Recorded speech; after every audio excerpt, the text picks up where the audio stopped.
Well, there are some amazing silver coins that we can collect from around the world. But should you be stacking world silver coins? We're going to talk about it, so stay tuned.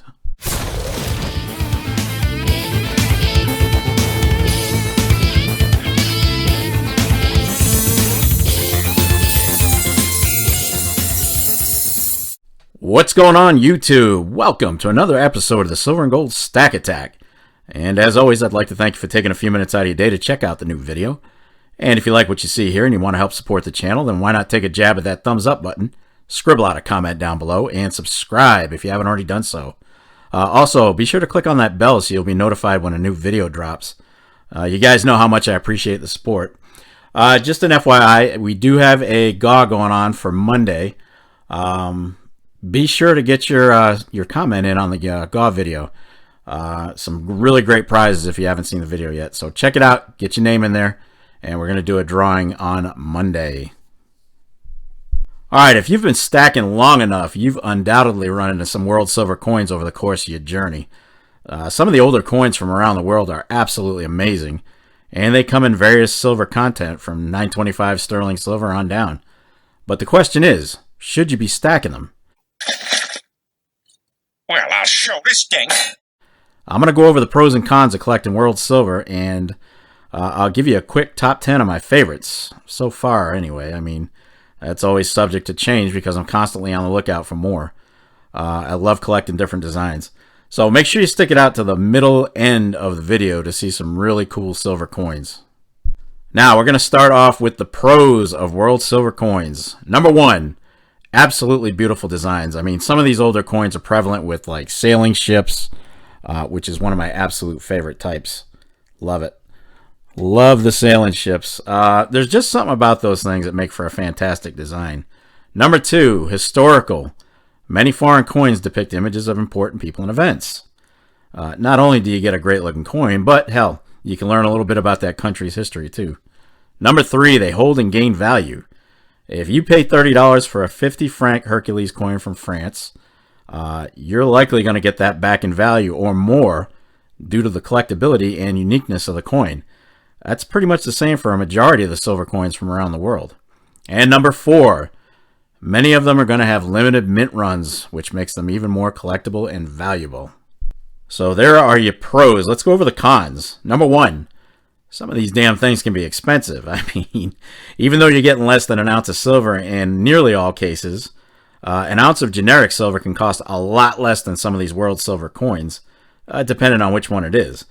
Remember, I talked about the limited mint run on a lot of these, and that can totally contribute to the coin being expensive to obtain. Number two, a lot of them have been cleaned at one time or another, which can actually detract from the overall value. It sucks, but it's a reality. A lot of people clean these damn things, and you know that actually can't take away something from them. And number three, there is a huge collector market for the popular world silver coins, your Balboas and whatnot. That means if you're bidding on one in an auction, you're gonna have competition. Yes. You say you do just about anything to get your hands on one? Yes. We'd all love to say that we inherited a huge collection of silver from a family member, but that's just not the case for most of us. We're going to have to buy our stuff. And when you have multiple bidders, it can drive the price over the book value of the coin.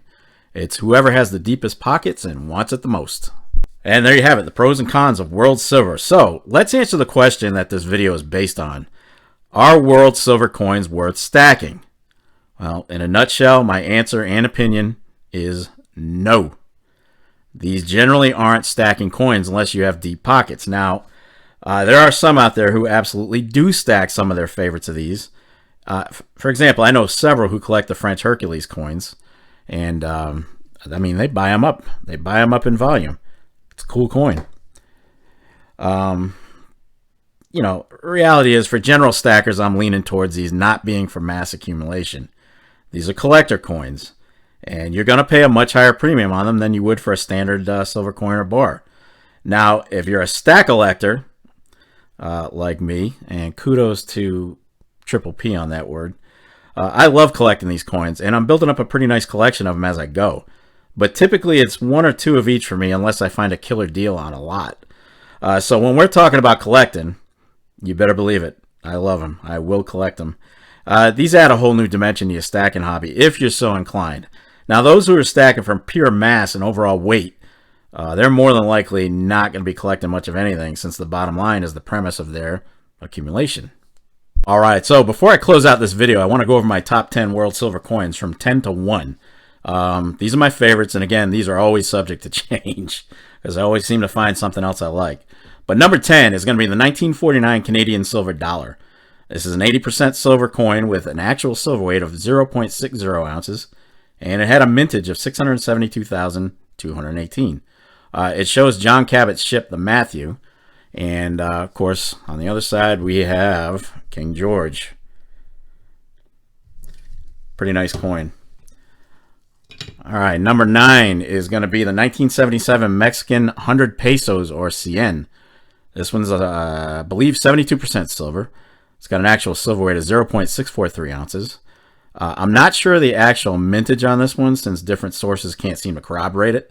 But the obverse does show General Jose Morelos, who was a 19th century revolutionary and led the Mexican War of Independence from 1810 to 1821. All right, number 8 is going to be a 1972 Bahama Island silver dollar proof. This one's 80% silver with an actual silver weight of 0.466 ounces. It actually came out in 2 versions, and this one is, as proofs typically are, the much more limited version. Had a very small run of only 23,000, so it's fairly rare. Beautiful coin. Not much to say on the back, you know. You know how that goes. She'll always be around no matter what. But beautiful coin. Beautiful proof coin. All right, number 7 is going to be a 1937 German Two Reichsmark. This one is 62.5% silver with an actual silver weight of 0.160 ounces. These are popular with collectors for obvious reasons, since they were Nazi Germany era issues. It had a mint run of over 23 million, so it's not rare by any means. And the obverse features Paul von Hindenburg. Pretty cool coin. All right, moving on.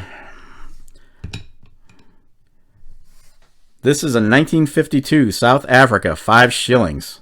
This one's 50% silver with an actual silver weight of 0.45 ounces. Mintage was just under 1,700,000, so it's not rare. But it was a 1-year issue commemorative coin, and it depicts the 300th anniversary of the founding of Cape Town. And again, we see King George on the reverse. So, yeah, this one's really cool. I do like it. I know it's only 50% silver, but I really do like this coin. All right, moving on. This is kind of a cool one. This is a 1965 Switzerland 5 francs. It's 83.5% silver. It's got an actual silver weight of 0.40 ounces. Mintage varied on it since this design ran for multiple years. It's also a bit controversial since it's commonly referred to as the William Tell coin. William Tell, with his design allegedly on the obverse. But if we dig a little deeper, the Swiss Mint will tell you it's not William Tell. It's just a woodsman. Please let me introduce myself. Oh, merry man! Nothing special, but still a cool design. I like this one. And very, very plain on the backside. Nothing major. So that's number, what was that, number 5? Throwing stuff all over the place. Number 4 is going to be the 1967 Austria 50 shillings proof. This one's 90% silver with an actual silver weight of 0.5787 ounces. Mintage was really low at just 26,100, which makes it the second rarest coin in my collection. The reverse features Johann Strauss, and the coin commemorates the centennial of the Blue Danube Waltz. Very nice coin. Cool on the backside too. I like it. But beautiful coin. Very limited. All right, number 3. Did a video on this one some time ago. Should check it out.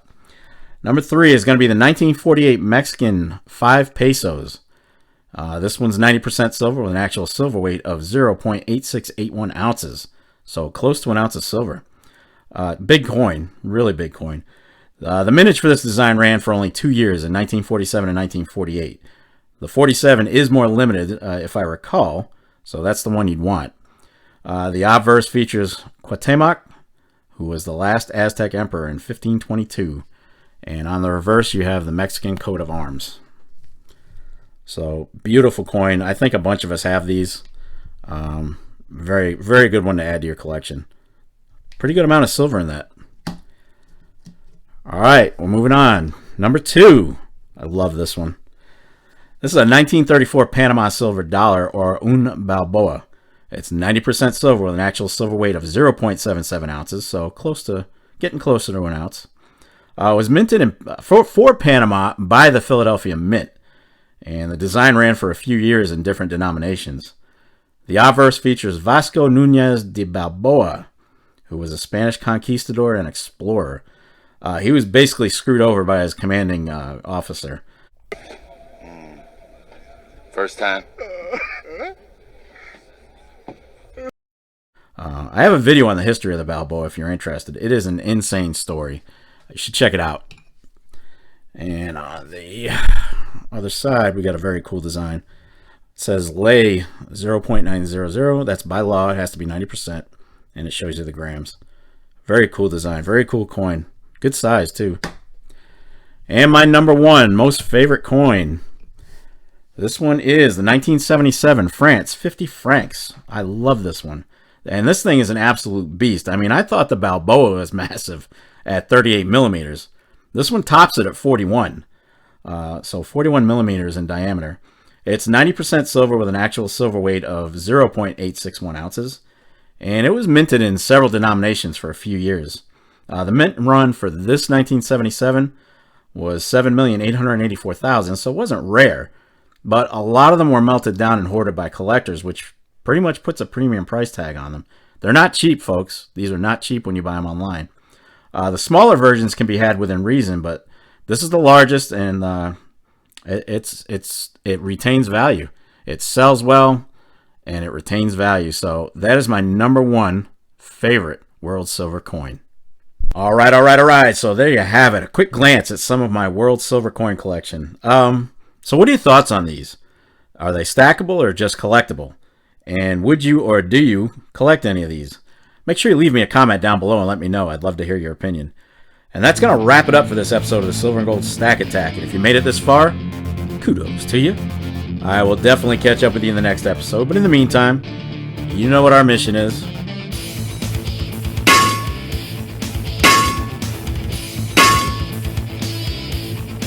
Damn right. Get stacked. Stay safe and be well, everyone. I am out of here. Peace, people.